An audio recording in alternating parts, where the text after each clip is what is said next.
You ask Tiger to calculate. This deals with the order of operations. The final result is 2,026,100. Let's solve it step by step. Calculate the expression inside the parentheses. Simplify exponents and square roots.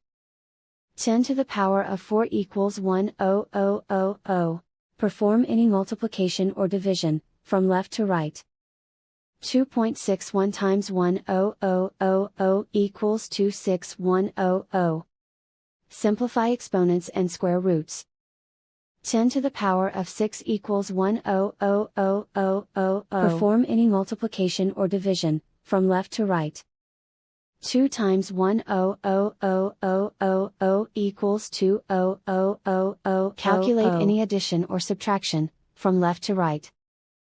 26100 plus 2,000,000 equals 2,026,100. And so the final result is 2,026,100.